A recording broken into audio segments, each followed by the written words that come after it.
باب استحباب سجود الشکر عند حصول نعمت ظاہرۃ او اندفاع بلیۃ ظاہرۃ، کسی ظاہری نعمت کے حصول یا کسی ظاہری مصیبت کے ٹل جانے پر سجدہ شکر کے استحباب کا بیان۔ حضرت سعد بن ابی وقاص رضی اللہ تعالی عنہ سے مروی ہے، فرمایا ہم مکہ سے حضور صلی اللہ علیہ وسلم کے ساتھ مدینہ کے ارادے سے نکلے۔ جب ہم مقام ازورا کے قریب پہنچے تو حضور صلی اللہ علیہ وسلم اترے، پھر آپ نے اپنے ہاتھ بلند کیے، کچھ دیر اللہ تعالیٰ سے دعا کرتے رہے، پھر سجدے میں گر گئے اور کافی دیر حالت سجدہ میں رہے، پھر آپ اٹھے، آپ نے اپنے ہاتھ اٹھائے کچھ دیر تک اور پھر سجدہ میں گر گئے، اور آپ نے 3 مرتبہ ایسا کیا اور فرمایا میں نے اپنے رب سے دعا کی اور اپنی امت کے لیے شفاعت کی تو اللہ تعالیٰ نے مجھے میری 1/3 امت عطا فرما دی،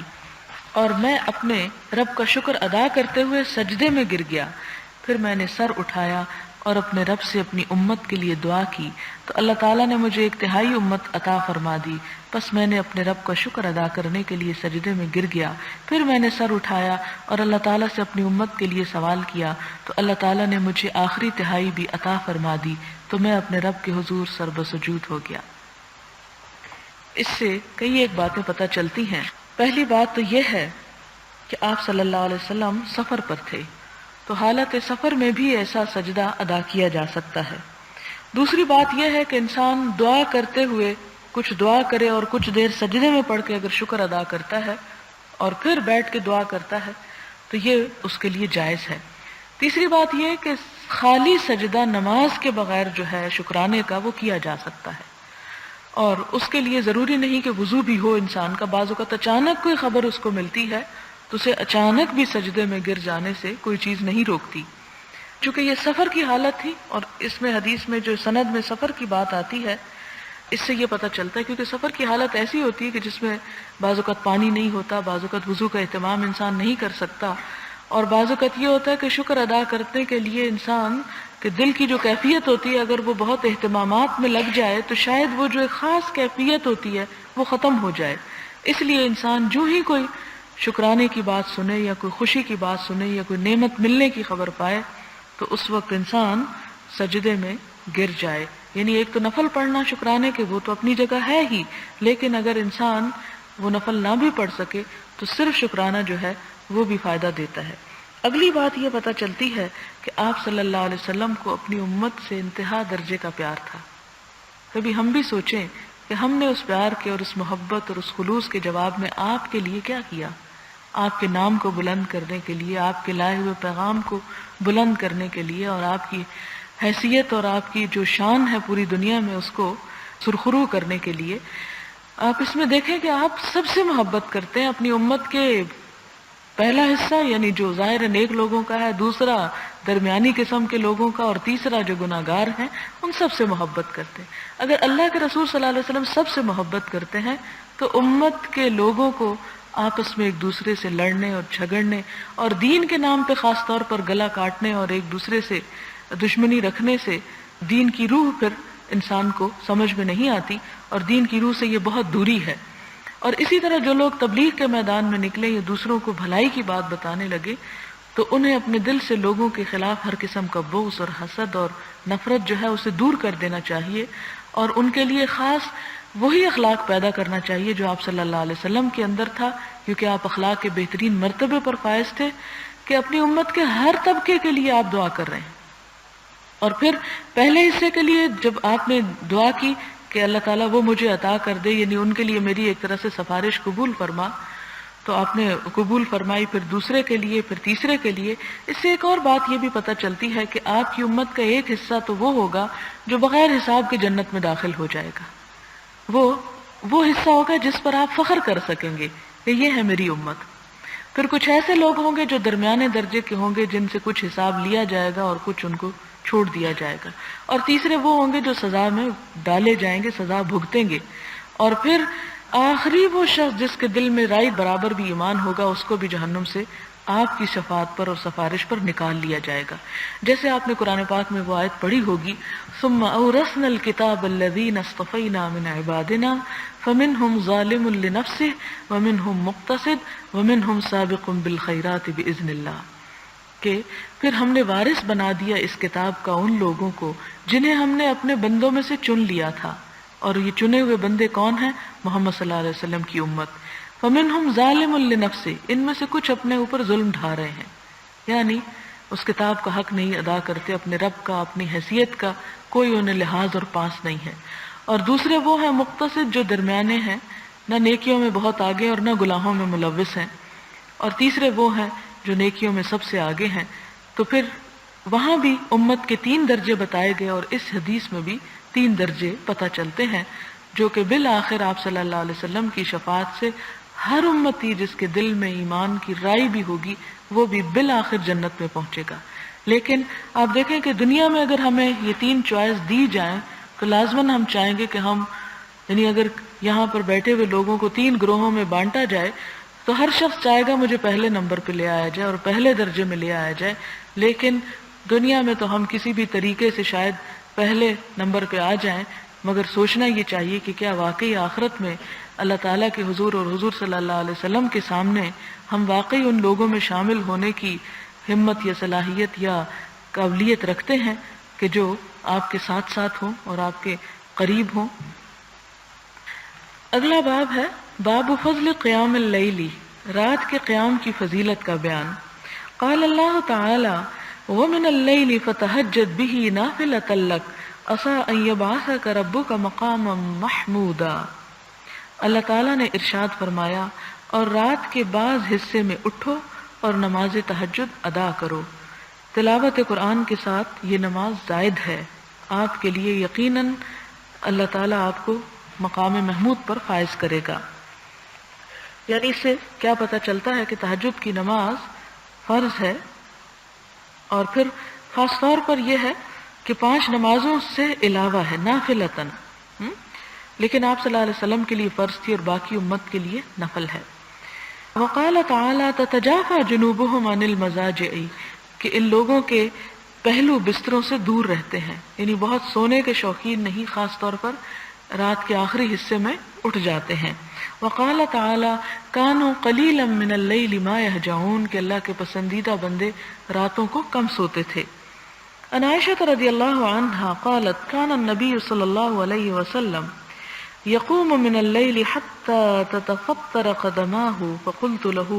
لما تصنع هذا يا رسول الله وقد غفر لك ما تقدم من ذنبك وما تأخر قال افلا اكون عبدا شكورا۔ حضرت عائشہ صدیقہ رضی اللہ تعالی عنہا سے مروی ہے، فرمایا حضور صلی اللہ علیہ وسلم رات کو قیام کرتے تھے حتیٰ کہ آپ کے پاؤں پھٹ جاتے۔ میں نے آپ سے عرض کیا یا رسول اللہ صلی اللہ علیہ وسلم آپ ایسا کیوں کرتے ہیں حالانکہ آپ پر سے اگلے پچھلے الزامات دور کر دیے گئے؟ آپ نے فرمایا کیا میں رب کا شکر گزار بندہ نہ بنوں؟ یعنی اگر آپ گناہوں کے بغیر ہوتے ہوئے اللہ تعالیٰ کے قریب ہونے کے لیے اور شکر گزاری کے لیے تہجد پڑھتے تھے تو پھر ہم جیسوں کا حال کیا ہے۔ ان علی رضی اللہ عنہ ان النبی صلی اللہ علیہ وسلم طرقہ وفاطمہ لیلا قال الا تصلیان۔ حضرت علی رضی اللہ تعالیٰ عنہ سے مروی ہے کہ حضور صلی اللہ علیہ وسلم رات کے وقت ان کے اور حضرت فاطمہ کے پاس تشریف لائے اور فرمایا کیا تم نفل نماز نہیں پڑھتے ہو؟ یعنی اس سے کیا پتہ چلتا ہے کہ خود پڑھنے کے ساتھ ساتھ اپنی اولاد کو، اور آپ دیکھیں کہ اپنی بیٹی اور اپنے داماد کو بھی آپ اس وقت ان کا دروازہ بھی کھٹکھٹا رہے ہیں کہ تم بھی یہ نماز پڑھو۔ حضرت سالم بن عبداللہ بن عمر بن الخطاب رضی اللہ تعالی عنہم اپنے باپ سے روایت کرتے ہیں کہ حضور صلی اللہ علیہ وسلم نے فرمایا عبداللہ اچھا آدمی ہے اگر رات کو نماز پڑھا کرے، یعنی آپ نے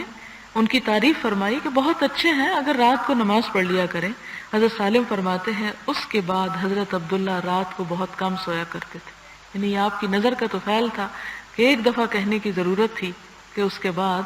حضرت عبداللہ جو حضرت سالم کے والد تھے وہ پھر رات کو زیادہ نہیں سوتے تھے، یعنی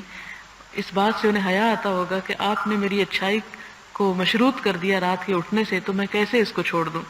ان عبداللہ بن عمرو بن العاص رضی اللہ عنہما قال قال رسول اللہ صلی اللہ علیہ وسلم یا عبداللہ لا تکن مثل فلان كان يقوم الليل فترك قيام الليل متفق علیہ۔ حضرت عبداللہ بن عمرو بن العاص بیان کرتے ہیں کہ رسول اللہ صلی اللہ علیہ وسلم نے فرمایا، اے عبداللہ، فلاں انسان کی طرح مت ہونا کہ وہ رات کو قیام کرتا تھا پھر اس نے رات کا قیام چھوڑ دیا۔ حضرت ابن مسعود سے روایت ہے، فرمایا حضور صلی اللہ علیہ وسلم کے پاس ایک شخص کا ذکر کیا گیا جو ساری رات صبح تک سویا، تو آپ نے فرمایا اس شخص کے کانوں میں شیطان نے پیشاب کر دیا ہے، یا فرمایا اس کے کان میں۔ پیشاب کا مطلب دراصل یہ ہے کہ اس کے اوپر شیطان کی غفلت خوب یا شیطان کا شر پوری طرح چھا گیا، کہ جو فرض نماز فجر کے لیے بھی نہیں اٹھتا اور پھر اس کے بعد سویا ہی چلا جاتا ہے، یعنی ساری رات صبح تک۔ صبح کا مطلب کیا ہے؟ یعنی سورج طلوع ہونے تک سویا رہے، یعنی یہ انتہائی ناپسندیدہ بات ہے، اور ایسے شخص پر شیطان کا پورا پورا غلبہ ہے۔ حضرت ابو ہریرہ رضی اللہ تعالیٰ عنہ سے مروی ہے کہ حضور صلی اللہ علیہ وسلم نے فرمایا، جب تم میں سے کوئی شخص سوتا ہے تو شیطان اس کے سر کے پچھلے حصے میں 3 گریں لگاتا ہے، ہر گرہ لگاتے وقت کہتا ہے تیرے سامنے رات بڑی طویل ہے، سویا رہ۔ اگر وہ آدمی جاگے اور اللہ تعالیٰ کا ذکر کرے تو ایک گرہ کھل جاتی ہے، وضو کرے تو ایک اور گرہ کھل جاتی ہے، اور نماز پڑھ لے تو سب گرہیں کھل جاتی ہیں، اور وہ صبح کو بہت حشاش بشاش اور نیک نفس ہوتا ہے، اور اگر وہ ایسا نہ کرے تو صبح کو خبیث النفس اور سست ہوتا ہے، یعنی شیطان کے تسلط کے تحت اٹھتا ہے، اور شیطان کے غلبے کے تحت اٹھ کے پھر جو کام ہوں گے وہ بھی اسی کی مرضی کے ہوں گے۔ حضرت عبداللہ بن سلام رضی اللہ تعالی عنہ سے مروی ہے کہ حضور صلی اللہ علیہ وسلم نے فرمایا، اے لوگو، سلام کو عام کرو، غریبوں کو کھانا کھلاؤ، رات کو نماز پڑھا کرو جبکہ لوگ سو رہے ہوں، تم سلامتی کے ساتھ جنت میں داخل ہو جاؤ گے۔ یہاں اس حدیث کا ایک حصہ درج ہے، ایک اور جگہ پر آتا ہے کہ حضرت عبداللہ بن سلام جو ایک یہودی عالم تھے، وہ فرماتے ہیں کہ جب سب سے پہلے میں نے حضور صلی اللہ علیہ وسلم کو دیکھا تو آپ کے منہ سے یہ الفاظ نکل رہے تھے کہ لوگوں، سلام کو عام کرو اور غریبوں کو کھانا کھلاؤ اور رات کو نماز پڑھا کرو جبکہ لوگ سو رہے ہوں، تو آرام اور سکون اور سلامتی کے ساتھ جنت میں داخل ہوگی۔ نہیں، جنت میں جاتے ہوئے پھر تمہیں کوئی گھبراہٹ اور پریشانی نہیں ہوگی اگر تمہارے اخلاق میں یہ 3 چیزیں شامل ہو گئی۔ اب آپ دیکھیں کہ اس میں یہ بات سننا تھی کہ وہ پھر مسلمان بھی ہو گئے اور انہوں نے اسلام میں بہت خدمات بھی انجام دی، اور یہ اللہ کا فضل ہے جسے عطا کرے، جس کا دل کھول دے۔ حضرت ابو ہریرہ رضی اللہ تعالیٰ عنہ سے مروی ہے، فرماتے ہیں کہ حضور صلی اللہ علیہ وسلم نے فرمایا، رمضان کے بعد سب سے افضل روزے اللہ تعالیٰ کے مہینے محرم کے روزے ہیں، اور فرض کے بعد افضل ترین نماز تہجد کی نماز ہے، یعنی فرض نماز کے علاوہ جتنی نمازیں ہیں ان میں سے سب سے پسندیدہ نماز تہجد کی نماز۔ اور آج کل آپ دیکھیں خاص طور پر جب کہ راتیں لمبی ہیں اور گرمیوں میں اگر ہمیں فجر پڑھنا ہو تو ہم 4 ساڑھے 4 اتنا اٹھ ہی جاتے ہیں۔ آج کل اگر اذان جو ہے یعنی دیر سے ہوتی ہے تو اس وقت اگر انسان 4:30 بھی اٹھ جائے، 4:15 بھی اٹھ جائے تو آرام سے انسان نماز پڑھ سکتا ہے۔ پھر اس کے بعد ہے حضرت ابن عمر فرماتے ہیں کہ حضور صلی اللہ علیہ وسلم نے فرمایا، رات کی نماز 2 رکعتیں کر کے پڑھی جائیں، یعنی تہجد پڑھے کیسے جائیں؟ 2 رکعتیں، 4 اکٹھی نہ پڑھی جائیں، اور اگر تم کو صبح ہونے کا خوف ہو تو 1 رکعت وتر پڑھ لو۔ اس سے یہ پتہ چلتا ہے کہ یہ نماز 2 رکعتیں بھی ہو سکتی ہے، 4 بھی ہو سکتی ہے، 6 بھی ہو سکتی ہے، 8 بھی ہو سکتی ہے، لیکن 2 اور جب صبح ہونے لگے تو 1 وتر کر لیا جائے۔ حضرت ابن عمر رضی اللہ تعالیٰ عنہما سے مروی ہے، فرمایا حضور صلی اللہ علیہ وسلم رات کو 2 رکعتیں پڑھتے اور 1 رکعت وتر پڑھتے، اور وہ طریقہ کیا ہوتا تھا کہ آخری 2 کے بعد سلام پھیر کے کھڑے ہو کے 1 اور ادا کر لیتے تھے۔ حضرت انس رضی اللہ تعالیٰ عنہ سے مروی ہے، فرمایا حضور صلی اللہ علیہ وسلم کسی مہینے میں افطار کرتے حتیٰ کہ ہم سمجھتے کہ آپ اس مہینے میں روزہ نہیں رکھیں گے، اور آپ کسی مہینے کے روزے رکھتے حتیٰ کہ ہم یہ گمان کرتے کہ آپ اس مہینے میں کسی دن بھی افطار نہیں کریں گے، اور آپ کی شان یہ تھی کہ اگر تم چاہتے کہ آپ کو رات کے کسی حصے میں نماز پڑھتے ہوئے دیکھو تو دیکھ لیتے، اور اگر تم چاہتے کہ آپ کو رات کے کسی حصے میں آرام فرمایا دیکھو تو دیکھ لیتے۔ یعنی آپ صلی اللہ علیہ وسلم رات کو سونے اور نماز کے اوقات میں تبدیلی فرماتے رہتے تھے، یعنی بعض اوقات رات کے ابتدائی حصے میں جاگتے رہتے، بعض اوقات رات کے آخری حصے میں جاگتے رہتے۔ تو یہ ہے کہ یہ اور بھی زیادہ مشکل ہوتا ہے، اگر انسان کی ایک روٹین سیٹ ہو جائے تو اس میں سونے کا وقت اور جاگنے کا تو نیند ڈسٹرب نہیں ہوتی اور انسان زیادہ بہتر طور پہ کام کر لیتا ہے، لیکن آپ صلی اللہ علیہ وسلم چونکہ تمام لوگوں کے لیے نمونہ تھے، اس لیے آپ نے رات کے ہر حصے میں یہ تمام کام کر کے دکھائے کہ جس کو جو وقت زیادہ سوٹ کرتا ہو اس وقت وہ کر جائے۔ حضرت عائشہ صدیقہ رضی اللہ تعالی عنہا سے مروی ہے کہ حضور صلی اللہ علیہ وسلم 11 رکعتیں پڑھتے تھے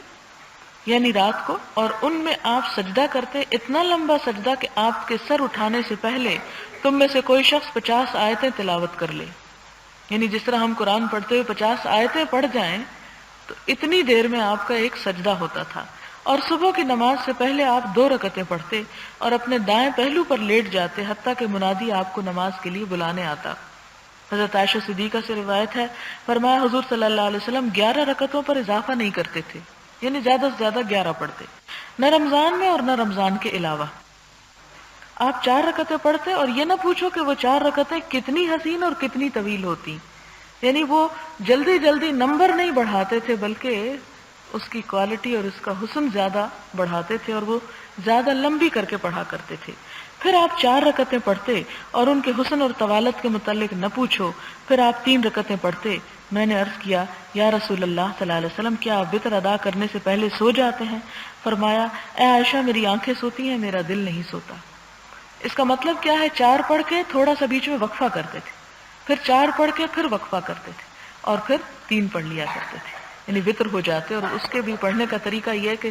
تینوں مسلسل بھی پڑھی جا سکتی ہیں اور یہ بھی ہے کہ 2 پڑھ کے سلام پھیر کے فوراً ایک اور پڑھ لی جائے۔ حضرت عائشہ صدیقہ رضی اللہ تعالی عنہا سے مروی ہے کہ حضور صلی اللہ علیہ وسلم رات کے پہلے حصے میں سوتے اور آخر کے حصے میں اٹھتے اور نماز پڑھتے تھے، یعنی زیادہ تر معمول یہ ہوتا تھا۔ حضرت ابن مسعود رضی اللہ تعالی عنہ سے مروی ہے، فرمایا میں نے حضور صلی اللہ علیہ وسلم کی ابتدا میں نماز ادا کی، آپ کھڑے رہے حتیٰ کہ میں نے ایک غلط کام کا ارادہ کر لیا، یعنی نماز توڑنے کا۔ ان سے پوچھا گیا تم نے کیا ارادہ کیا تھا؟ فرمایا میں نے ارادہ کیا بیٹھ جاؤں اور آپ کو چھوڑ دوں، یعنی اتنی لمبی نماز پڑھی کہ میں آپ کا ساتھ نہ دے سکا۔ اس سے آپ اندازہ لگائیں کہ آپ کی ہمت کتنی زیادہ تھی کہ دن کو بھی مسلسل آپ مشغول ہوتے، راتیں بھی آپ کی عبادت میں گزرتی، اور یہی وجہ ہے کہ آپ جیسا کوئی دیکھا نہیں گیا، پایا نہیں گیا۔ حضرت حذیفہ رضی اللہ تعالی عنہ سے مروی ہے، فرمایا ایک رات میں نے حضور صلی اللہ علیہ وسلم کی ابتدا میں نماز ادا کی، آپ نے سورۃ بقرہ شروع کی تو میں نے سوچا کہ آپ 100 آیات پڑھ کر رکوع کریں گے، آپ آگے گزر گئے۔ میں نے سوچا کہ آخر میں رکوع کریں گے، پھر آپ نے سورۃ نساء شروع کر دی، اسے پڑھا، پھر سورۃ آل عمران شروع کر دی اور اسے پڑھا۔ اس میں سورۃ نساء کا ذکر پہلے اور آل عمران کا بعد میں۔ آپ ٹھہر ٹھہر کر ترتیل سے پڑھتے رہے۔ اس سے کیا پتہ چلتا ہے؟ 2 باتوں کا۔ ایک بات یہ کہ ایک پوری سورت جب پڑھی جائے تو اس کی آیات کو آگے پیچھے نہیں کرنا چاہیے، لیکن یہ شرط نہیں ہے کہ اگر سورت البقرہ پڑھی ہے تو بعد میں آل عمران لازمی پڑھی جائے پھر النساء پڑھی جائے، یہ اس ترتیب کو بدلا بھی جائے۔ بہت سے لوگ کنفیوز ہوتے ہیں کہ ہم آخر میں پہلے سورت الناس پڑھ لیتے ہیں تو کیا دوسری رکعت میں قل هو اللہ پڑھ سکتے ہیں؟ بالکل پڑھ سکتے ہیں۔ یہ آپ نہیں کر سکتے کہ مثلا سورت البقرہ پڑھ رہے ہیں تو پہلی رکعت میں آمن الرسول پڑھ لیں اور دوسری رکعت میں الف لام میم پڑھ لیں، تو اس طرح نہیں ہونا چاہیے۔ دوسرا یہ کہ ترتیل سے پڑھتے، یہ نہیں کہ تیزی سے پڑھتے پڑھتے آپ نے یہ اتنا کچھ پڑھ لیا، بلکہ اس طرح پڑھتے کہ جس سے بات سمجھ میں آ جائے۔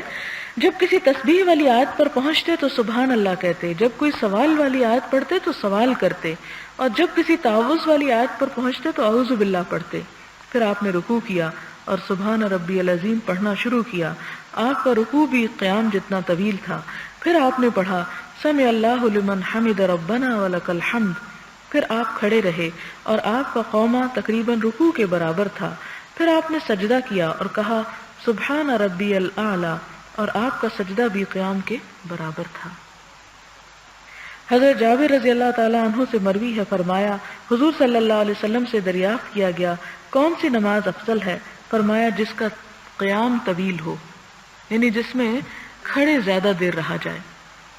حضرت عبداللہ بن عمرو بن العاص سے روایت ہے کہ حضور صلی اللہ علیہ وسلم نے فرمایا اللہ تعالیٰ کے ہاں سب سے زیادہ پسندیدہ نماز حضرت داؤد علیہ السلام کی نماز ہے، اور اللہ تعالیٰ کے ہاں سب سے زیادہ پسندیدہ روزہ حضرت داؤد علیہ السلام کا روزہ ہے۔ آپ نصف رات سوتے اور رات کا 1/3 حصہ قیام کرتے اور پھر رات کا 6واں حصہ سو جاتے۔ آپ ایک دن روزہ رکھتے اور ایک دن افطار کرتے۔ حضرت جابر رضی اللہ تعالیٰ عنہ سے مروی ہے، فرمایا میں نے حضور صلی اللہ علیہ وسلم کو یہ فرماتے سنا بے شک رات میں ایک ساتھ ایسی آتی ہے جو مسلمان مرد اس ساتھ کو پا لے، مرد سے مراد یہ کہ جو مسلمان انسان اس رات کو پا لے اور اس میں اللہ تعالیٰ سے دنیا یا آخرت کی کسی بھلائی کا سوال کرے، اللہ تعالیٰ اس کو وہ بھلائی عطا فرما دیتے ہیں۔ اور یہ ساتھ ہر رات میں آتی ہے، یعنی ہر رات میں قبولیت کی ایک گھڑی آتی ہے، جو انسان کی دعا کے موافق ہو جائے تو وہ چیز انسان کو ضرور مل جاتی ہے۔ حضرت عائشہ صدیقہ رضی اللہ تعالیٰ عنہا سے مروی ہے، فرمایا جب حضور صلی اللہ علیہ وسلم رات کو قیام فرماتے تو آپ 2 مختصر رکعتوں سے نماز شروع کرتے تھے، یعنی پہلی 2 رکعتیں ہلکی ہوتی تھیں، پھر اس کے بعد آہستہ آہستہ طویل کر دیتے۔ حضرت عائشہ صدیقہ فرماتی ہیں اگر تکلیف یا کسی اور وجہ سے حضور صلی اللہ علیہ وسلم کی نماز تہجد قضا ہوتی تو آپ دن کو 12 رکعتیں پڑھ لیتے تھے۔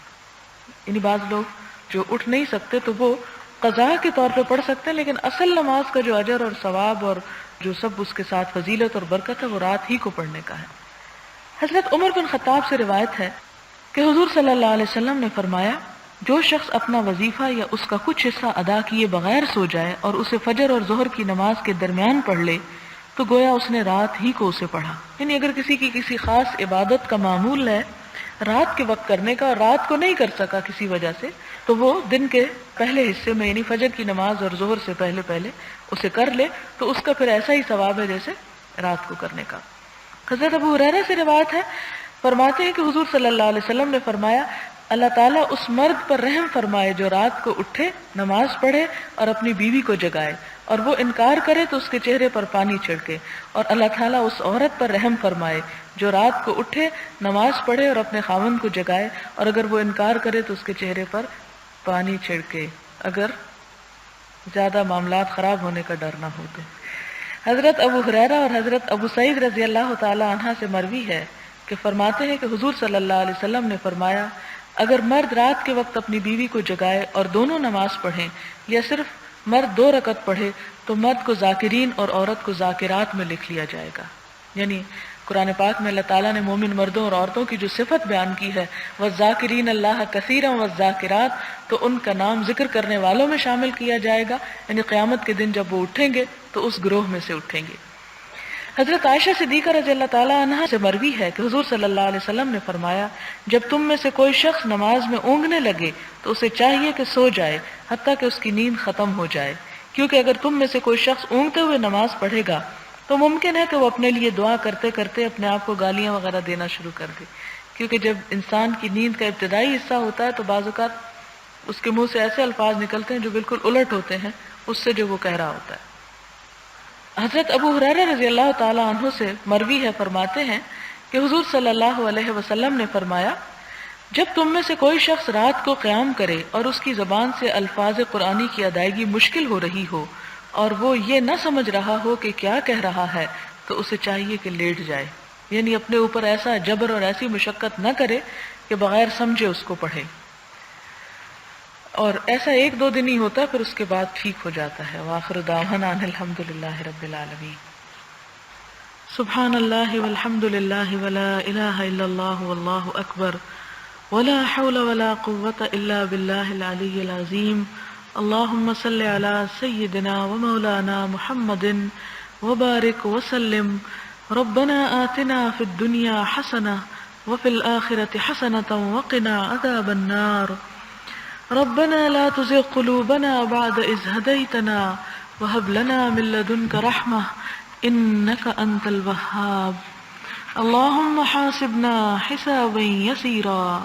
اللهم أعنا على ذكرك وشكرك وحسن عبادتك، اللهم إنا نسألك إيمانا لا يرتد ونعيما لا ينفد ومرافقة محمد صلى الله عليه وسلم في أعلى جنة الخلد۔ اللهم وقنا شر أنفسنا وعزم لنا على أرشد أمرنا،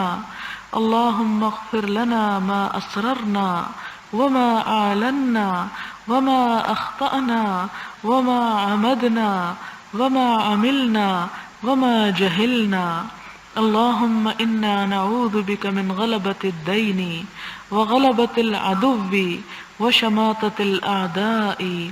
اللهم اغفر لنا واهدنا وارزقنا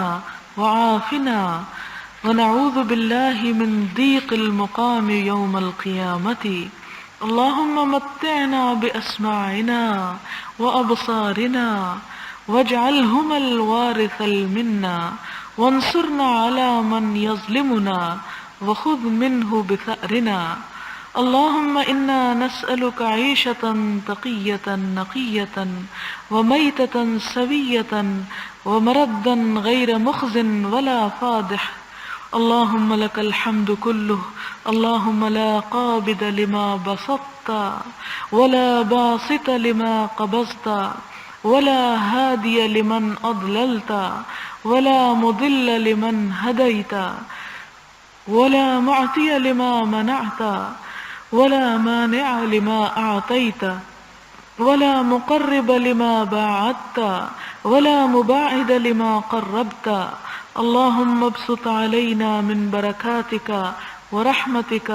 وفضلك ورزقك. اللهم إني أسألك النعيم المقيم الذي لا يحول ولا يزول. اللهم إني أسألك النعيم يوم العيلة والأمن يوم الخوف. اللهم إنا نعوذ بك من شر ما أعطيتنا ومن شر ما منعتنا. اللهم حبب إلينا الإيمان وزينه في قلوبنا وكره إلينا الكفر والفسوق والعصيان واجعلنا من الراشدين. اللهم توفنا مسلمين وأحينا مسلمين وألحقنا بالصالحين غير خزايا ولا مفتونين. اللهم قاتل الكفرة الذين يكذبون رسلك ويصدون عن سبيلك واجعل عليهم رجزك وعذابك. اللهم قاتل الكفرة الذين أوتوا الكتاب إله الحق آمين. اللهم اغفر لنا وارحمنا واهدنا وعافنا وارزقنا واجبرنا وارفعنا. اللهم زدنا ولا تنقصنا وأكرمنا ولا تهنا وأعطنا ولا تحرمنا وآثرنا ولا تؤثر علينا وارضنا وارض عنا. اللهم أحسن خلقنا كما أحسنت خلقنا. اللهم ثبتنا واجعلنا هاديا مهديا. اللهم آتنا الحكمة التي من أوتيها فقد أوتي خيرا كثيرا. اللهم صل وسلم على نبينا محمد وعلى آله وأصحابه أجمعين ومن تبعهم بإحسان إلى يوم الدين. سبحانك اللهم وبحمدك نشهد أن لا إله إلا أنت نستغفرك ونتوب إليك. والسلام عليكم ورحمة الله وبركاته.